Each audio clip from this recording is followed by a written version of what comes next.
Hi, this is Jahara. Welcome back to another episode of In the Line of Wire, and today I have with me Farzal. Hi, Farzal. Hi, Jahan.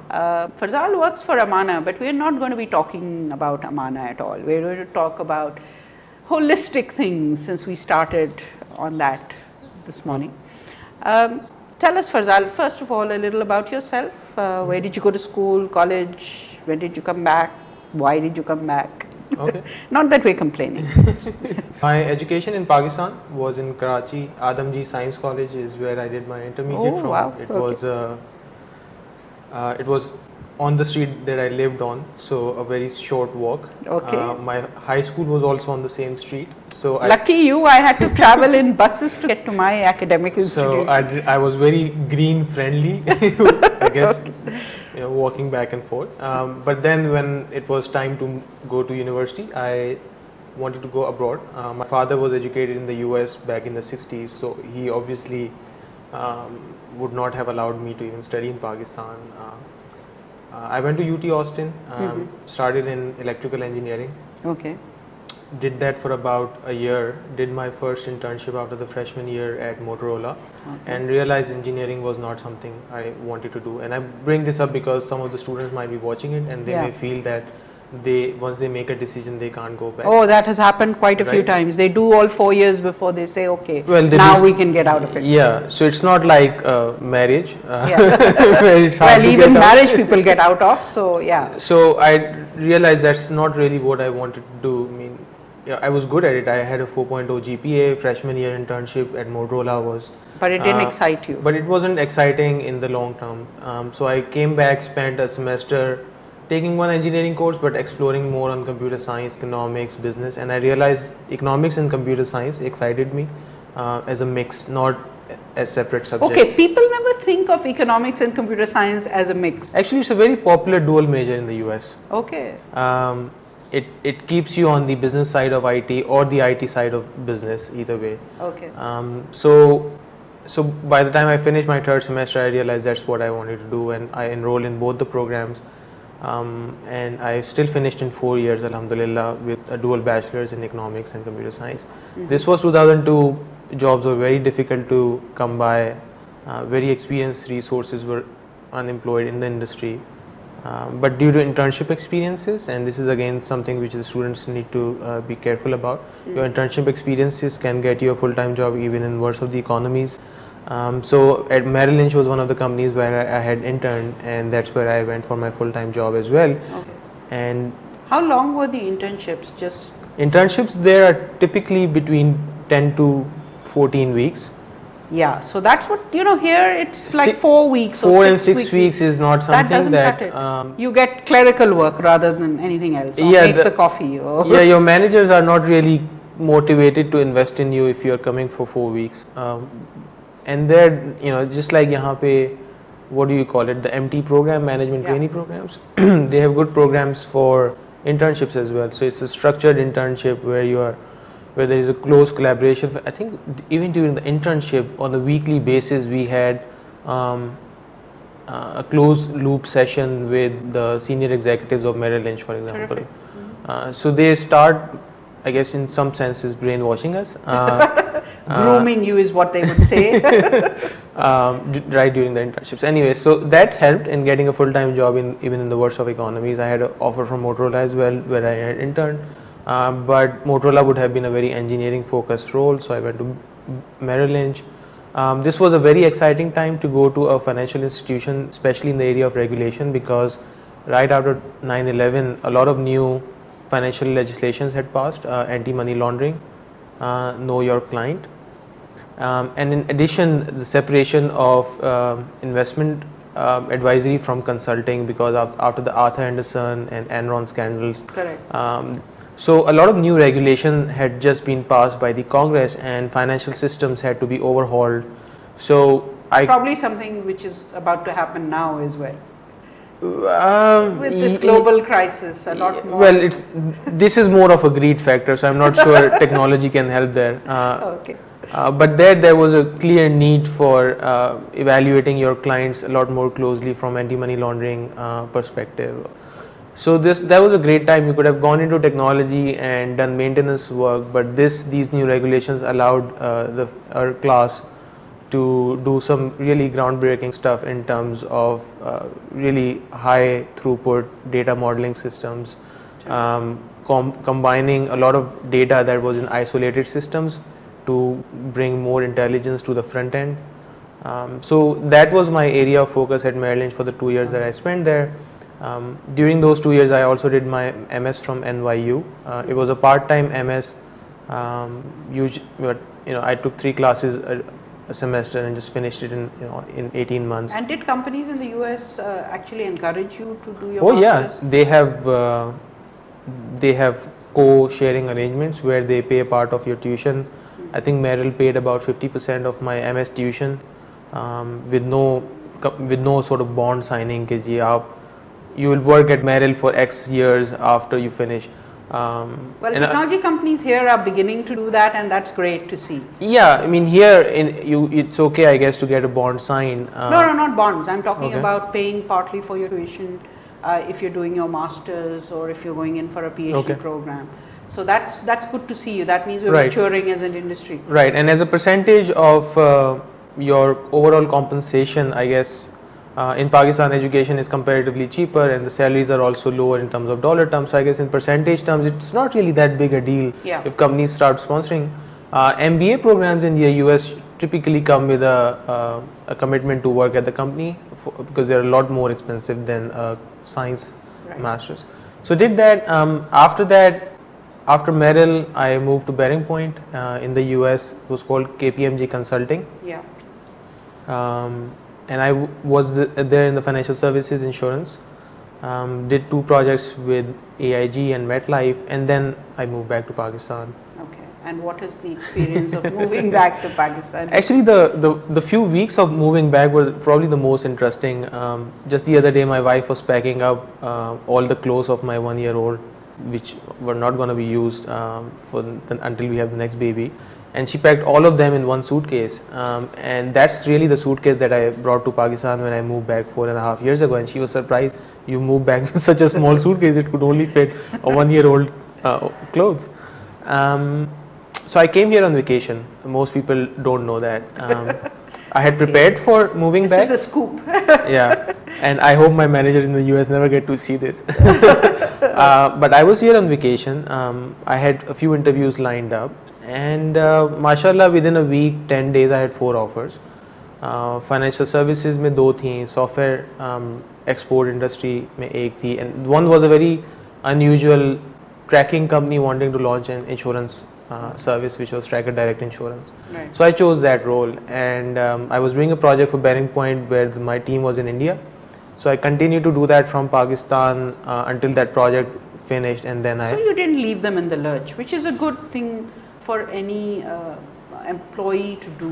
You shouldn't leave the company that you're leaving in the lurch. I mean, in the US, you get these ethics from day one, so it was not no-brainer. I never went back to the US, so I came here on vacation with my 2 suitcases, and then never went my furniture, my home, rented home, God knows what else. Just left it there. Okay. I think there couldn't have been, crystal or very expensive stuff that you left there, or did one of your friends pick it up? I was one of the few Pakistanis who actually bought a bed to sleep on, so I wasn't sleeping on the floor, but no jewels or antiques there. Right. My very, very favorite red cordless phone got left there. So I bought another replica here. Okay, that's all right then. So I moved here basically because the economy looked really good. This was late 2004. It was good. Musharraf, Shaukat Aziz, Ishrat Hussain, basically the dream team, right? A lot of investment was happening in pretty much all sectors. So the experience of moving back was actually pretty good. Okay. There was a lot of opportunity available, like I said. Within a week there were 4 offers. All were very close to 6-figure when I was only 25 years old. Very senior level roles, so a lot of responsibility and expectations as well. And so you stayed with TDI for how long? TDI was a short. Well, not so short. It was actually the longest employment that I've had in the US. So it was about 18 months. Not long enough, but But our work was pretty much done in 6. So I launched the insurance company in about 6 months. Right. From writing the whole software, setting up the call center, designing their operational manuals, so on and so forth. So what we did is something called Geico.com in the US, where the whole insurance concept is online or over the phone. Right. And there is a similar direct line.co.uk insurance company in the UK. And we basically wanted to bring that philosophy to Pakistan. So when you called for insurance, you were not given a code. Right. Which was very weird for Pakistani consumers. मैं call कर रहा हूँ, मुझे code चाहिए. We can't give you a code because we are a risk-based insurance company. Right. We need to ask you about your personal life, about how you drive your car, what kind of car you drive, things like that, to come up with a risk profile for you. Right. And once we have come up with the risk profile, your rate could be as low as 3% or it could be as high as 7%. Right. And that was a very brave move on part of the CEO to say कि जी हमने यही करना है. And it was very difficult to translate that vision and that discipline down to the employees of the insurance companies, because they had worked in the industry without really, so they were in the risk management business without actually understanding risk, except maybe for reinsurance. So, but how did you balance that with the privacy issue? I mean, asking people. Well, we would install tracker in every car anyways, so we sort of would be able to validate a lot of things that you had answered.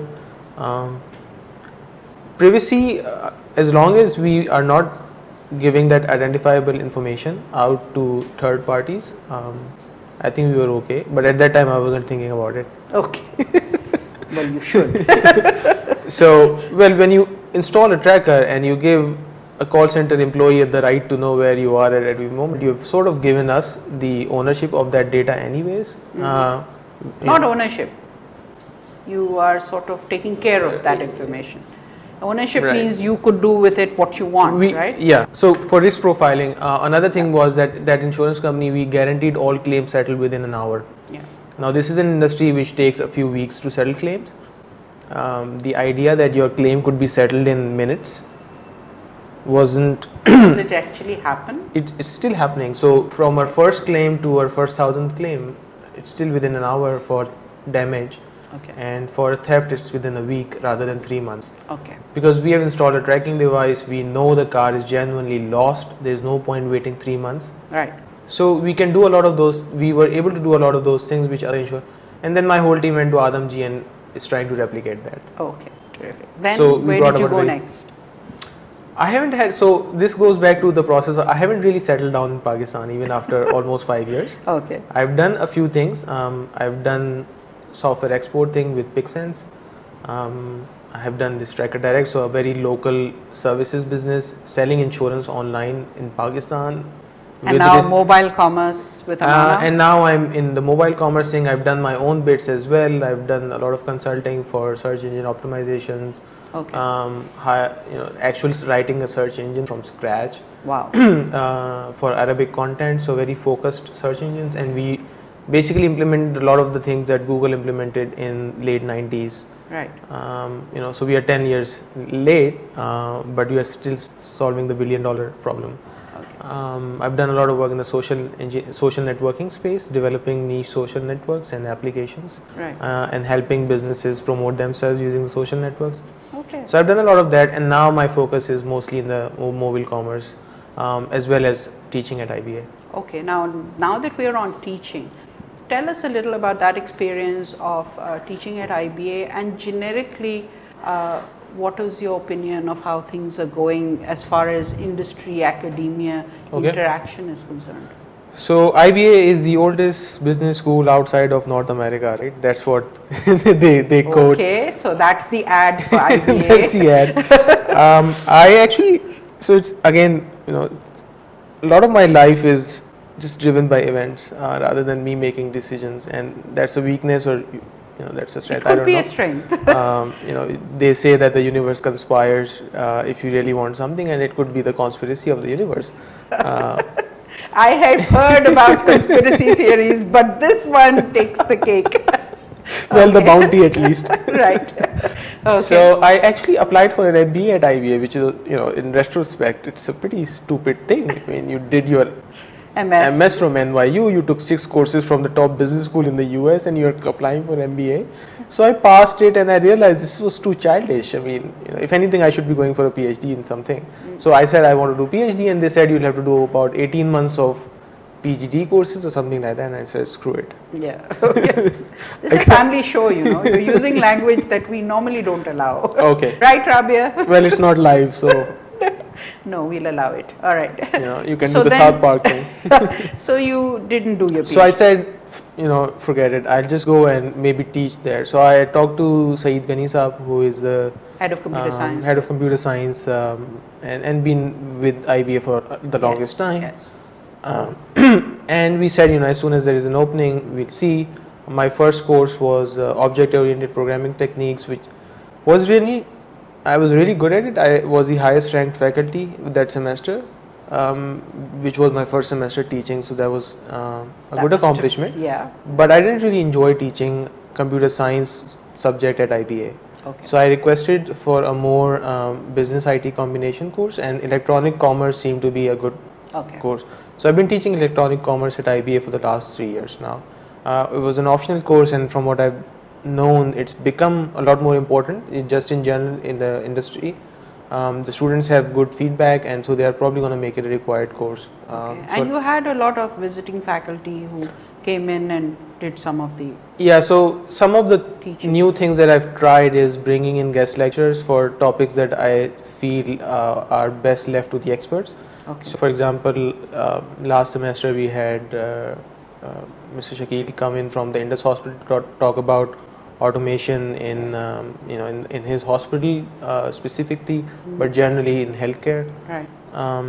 We have had Noman Sheikh to talk about credit bureaus and data bureaus, and so on. So some very selective subjects for which guest lectures would make a lot more sense than. And that kind of awareness is needed, because otherwise the sort of gap between what's happening in the industry and what's being taught at the university is too wide. So it excites the students about certain topics that otherwise would sound too boring. Yeah. Now they see a real world director of technology or a CIO come in and talk about how they have done it, and excite the students a lot more than a regular faculty member can. Right.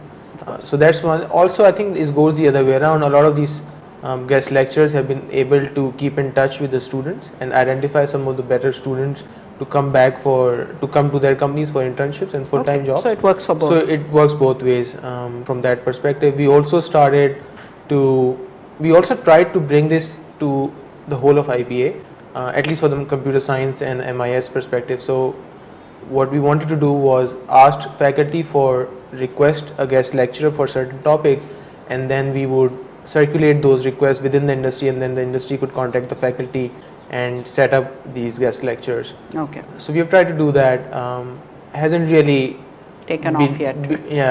We haven't received much requests.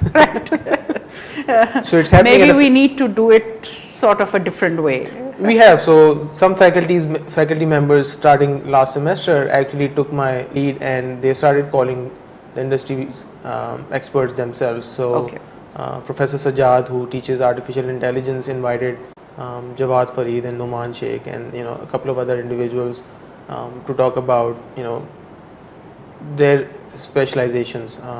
So I think that will start on an individual basis first, and then may get formalized, and may not need to get formalized later on, right? Yeah. We've done seminars inviting students from different disciplines to talk. Badr was our first example from Google, where he came and talked about a subject which is a good mix of technology and marketing and business all at the same time. Yeah.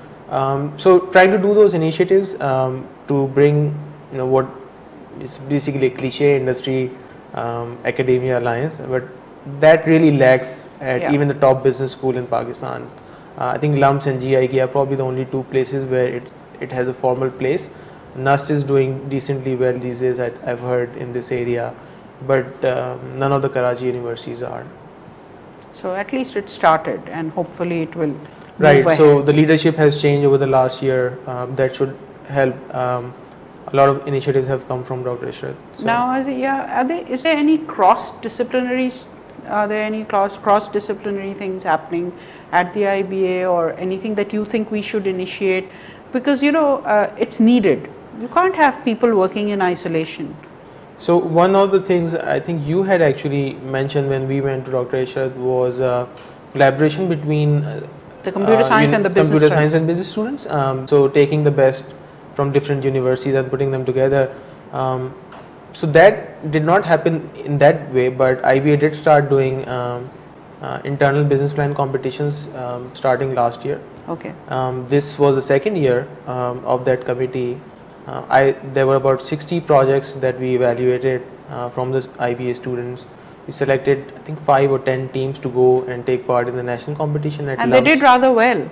Yeah, in 2 categories. There were 2 categories. In one, our team came first. In the other, our team came second. So just in the second year, these students were able to demonstrate quite a high level of accomplishment at a national level. Okay. So that suggested that there was a good talent pool available which was not being fully utilized. Right. Okay. Now, there's another area that is of interest to me, and I know to you, is the social utilization of ICT. Yeah. And shouldn't we be doing a lot more to make sure that technology is used for the betterment of the larger number of Pakistanis rather than only those in the large cities? Yeah, I mean, not everyone can afford this very light, very sexy. They don't have to. I mean, there is technology Right. now available that is affordable. It's pretty much free. I mean, a cell phone, once you buy it, Yeah. it's, how many people do we know now in labor class that don't have street addresses, that don't probably have shops, But they have a cell mobile phone. number? Yeah. They advertise it on the back of their bicycle or their motorbike Or rickshaws. or rickshaws, and they get great amount of business through that. Yeah. So we have already seen really cheap technology delivered profitably by the telecom companies, helping the masses by bringing them into the mainstream, giving them an identity, giving them a communication tool, which inshallah soon would become a payment tool as well, to allow them to stay in touch with rest of the some areas where we have not been able to do very well using the same ICT technology. One is the whole crop selling experience of the farmers. Right. This is something that I'll be looking into over the next couple of years as to how that whole process can be optimized. So I asked my IBA students in the final exam, I always throw a couple of very weird questions that that are just totally nonsense as far as the students are concerned, but they're really important. And one of the questions was that, so there are hundreds of thousands, probably millions of small farmers in this country come up with an auction system that just helps them sell products better, and everybody just created another eBay. We'll go online, we'll set up an account, people will pay through credit cards. Think beyond that. And I just crossed the whole thing out. I said, just imagine this question was never there, and I gave everyone like 1 out of 10 or something like that. Oh for that God, you're question. tough. But the idea is that, so there's a big need, and when you ask somebody to solve the problem, they create an eBay. It's not going to work for the poor farmers to go online and set up a secure password and then accept credit card based payments. So we have to use the telephone technology. This is only the least common denominator, as we would probably say, right? It's ubiquitous, it's in everyone's pocket. Villages which don't have water supply, which don't have sewerage lines, electricity or gas, have telecom services available through generator powered towers, right? There is a cell phone in each village in Pakistan. Definitely. Right. ICT fund is doing to get broadband into a lot of regional. Yeah, through USF. Right. Yeah. So we will soon inshallah have that. So cell phone is already there, 2G is already there, basic GPRS is already there, SMS is there. How can we combine these different interfaces and the cell phone, which can be a payment device as well, to basically assist these people to sell their products at market competitive rates. Mm-hmm. Sugar has gone from 15 rupees per kg to 40 rupees per kg, but the cane prices have not gone up by 3 times. Farmers are not getting 3. Right. Same for wheat, for example. So the farmer is not benefiting, the middleman is. the middlemans are. So that's one area where I think technology needs to be used a lot more efficiently. and the only technology I could think that could solve that problem is the cell phone. But there are kids who are thinking about this. We saw recently a plan that LUM's team had come up with on the use of technology to provide assistance to farmers or to make sure that land usage is more optimally used and that water resources are more optimally used. So I think technology has more of a role to play other than just in marketing. Right. But also in streamlining processes in education, in making sure that our production of crops is more. Yeah, so for example, we probably don't watch PTV anymore, right? But PTV shows these advertisements at the beginning of Kharif season, for example, कि अब पानी डालो, अब ये डालो, अब वो डालो, right? These things need to be broadcasted through the cell phone, which every farmer now has, right? Weather alerts, for example, these weather changes are expected, virus attacks, so these things. And these can again be used for the health sector as well. This is the time for the polio vaccine or whatever else. Right. So बच्चा पैदा होता है, आपने माँ बाप का mobile number record कर दिया, right? And then you can pretty much send them a vaccination alert along the line. Pamper companies have been able to do that. But this is being done, by the way. This is being done. So by Indus Hospital and other NGOs who are working with them. So we heard about that when Shahida Salim was on the show earlier. And so there are, but we're not doing enough of it. Yeah, I mean, like 10 kids are born every second. So I don't know. Yes, we're good at that. So and these SMSs are cheap. Everyone knows how to read them at least, if not send one. And if we could send, so health sector, farming, micro insurance, I mean, like 800,000 people in this country have private health insurance. A country of 160 million, less than 0.5% have health insurance. And what about e-learning? I mean, learning for the masses. Again, I mean, we have probably all read 3 cups of tea, and it's such a difficult process to set up a school. It's very difficult to get the teachers there, to build infrastructure. You have to build a bridge before you can build a school, and so on and so forth. And all that can be done through technology. And technology is there, it's satellite. We're just not using it. Yeah, so the army has it, the air force has it, we and you have it, and it's so much cheaper to deploy technology to solve these problems. So e-learning is another great area of very cheap delivery and all these services will become cheaper delivered through technology. So they'll help you produce more, they'll help and better quality education as well, because you can't have the same quality of teachers everywhere across the country. And in fact, you can have teachers from outside of Pakistan as well. I mean, apart from the language barrier, teaching kids through the cities at least. And you can excite the students by showing them the world through these technologies, which they otherwise, I mean, there are people who really haven't gone beyond the 10-kilometer radius of their homes all their lives, so they really don't know what the world looks like. And also better understanding between people as well, because different cultures, how people live, there are so many similarities between people that don't come out. So I think all the world's problems can actually be solved by the utilization of technology. It's not the only thing that will solve it, but the usage of it. Someone from I think the US military once said if we had 50 Greg Monderson building schools in Pakistan and Afghanistan, we would not have had 9/11. Education is really the only way to solve the problem of the masses. So yeah, e-learning, because building schools is just too troublesome. Brick and mortar is too difficult. For example, banking in this country, banking is very brick and mortar business, right? You have to have a branch with fax machines and ATM machines and generator, and that's why banking has never reached beyond the 5% of the population. There are 1 million unique bank accounts. 10 million unique bank accounts in a country of 160 million. So that's 5% banking penetration, and the reason it hasn't gone beyond the 5% is because of brick and mortar. It's too expensive to do brick and mortar even for the financial industry. Look at the telecom, पान वाले के through card बेचते हैं, 2.5 lakh, 250,000 people are selling their product now because you made it a lot easier. Delivery channels are a lot more efficient. So the same model needs to be applied to financial services. Financial services, education, just alerts. I mean, it's amazing how the power of alerts, SMS alert at the right time.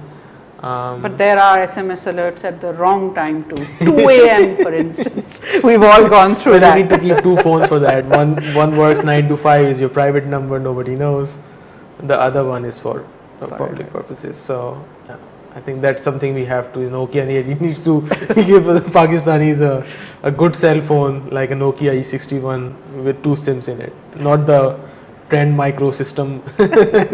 Hey, I saw an iPhone, Yeah. a fake iPhone that takes 2 SIMs. So it's not an And iPhone. both of them are, well, it's not a real iPhone. It's something that probably was developed in China or somewhere else. And it's smaller than the regular iPhone. It's 3G. It's 3G. And it takes 2 SIMs, both of which can be active at the 3G same is actually, time. the Chinese have a different standard of 3G now than the rest of the world, so I'm not sure. By the way, 3G it is. Well, I don't know it's from China. It could be from somewhere else, but it was available in Thailand. Right. And I actually tried it and it was pretty cool. You know, gadgets are my thing, so I need to try it. Yeah, so I think the biggest learning lesson for me in the last 4 to 5 years in Pakistan has been that we say a lot, okay, banking has improved so much and this is, but really we haven't applied technology to solve the major problems of this country. And this is not true just of Pakistan. I mean, it's true of India, it's true of any large country where technology needs to penetrate to the masses. And things need to be done to make that happen. I mean, it's payments, which is my area of research and focus these days, is, I mean, Philippines has pretty much solved the problem of payments using mobile technology, which they started in the early 90s. Kenya has completely solved this problem. Brazil has completely solved this problem. Nigeria is very close to solving this problem. These large Middle Eastern telecom companies like Zen and Etisalat, which are in 10, 15, 20, 25 countries in Middle East and Northern Africa, they have basically interconnected their systems, allowing payments through mobile phones between the countries. So a lot of the world has actually solved the payments problem, for example, or will be solving it in the next 3 to 5 years. Are we going to follow suit? So, and in Pakistan, we have a branchless banking regulation sitting on the desk, catching dust for the last 16 months now. None of the banks have done anything with branchless banking so far. Why is that? Do you think they don't understand the concept, or is it just this is something different, we don't know whether we want to risk it? So innovation is the exception in Pakistan, it's not the norm, and we just don't see innovation around us. I mean, there are very few companies or individuals doing innovative work. Banking, itna suna tha ke banking has improved, but you know, it really, we haven't done it. I mean, we are doing what Bank of America did 15 years ago by bringing online bill payments to the masses, not realizing that only 5% of the people actually have bank accounts. So we really haven't done much innovative work in this country. The earlier example of selling insurance over the phone or internet, it hasn't been replicated at all. 4 years ago, 5 years ago, we were able to give everybody an electronic loyalty card. They go to a workshop, they don't have to carry any paperwork for their insurance. They swipe the card at the POS, their insurance detail comes on the screen, and their claim is done. That we did 4 years ago. Nobody has even tried to copy that yet. Catch card आया है आदम जी का, I'm sure कि वो वही करने के लिए कर रहे. But 4 years for Adam ji to catch up to a dinky insurance company that I was part of, it's just slow. So innovation is extremely slow in Pakistan. Well, not in the IT sector. It's happening. I beg to differ. I mean, IT company for IT itself, yes, but you know, IT for customers within Pakistan is what you're talking, or IT for the masses is what you're talking. Right. Because we're still developing for the export market. Yeah, we are still doing IT for the sake of IT, not for the sake of banking or insurance or weather, alerts or things like that. So we have 60 news channels. They all show pretty much the same thing. We have 5 cell phone carriers who are just reducing their permanent rate by 2 paisas every 3 months, and that's what they've been doing for the last 3 years, just fighting on the rates. Nobody has really brought on an innovative mobile-based service so far. Well, maybe Mobilink has 200 services.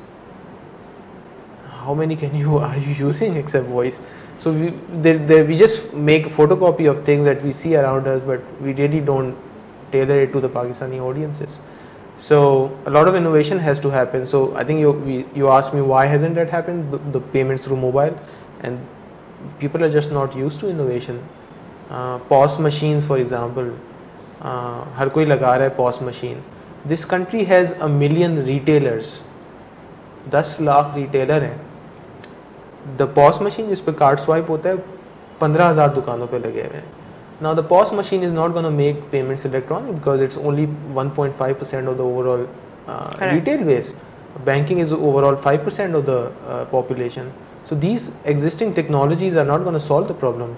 We need to bring in something disruptive, whereas the industry just focuses on sustaining technologies. थोड़ी improvement कर देंगे, नए delivery channel आ जाएगा हर 3 साल के बाद. When you want to go from 5% to 50%, sustaining technology doesn't work. It has to be disruptive. 5 will take you to 6 to 7 to 8, but you can't go from 5 to 50.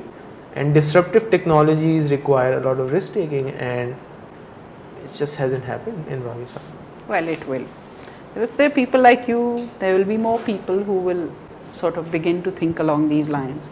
Yeah, I mean, I wish I had the money to launch a branchless banking enterprise myself. Well, you should apply. I just need $12 million, by the way, for some reason. Okay, so if anybody out there has $12 million, please contact Farzal. Yeah. Thanks a lot, Farzal. It's been great talking to you. Thank you. That was Farzal, and we talked about a lot of subjects, and he's just taken a bounty that I had here for my for my guests. No, I did not have even one since this morning. I'll have you know I'm eating healthy, at least today. This is Jahara signing off from another episode of In the Line of Fire.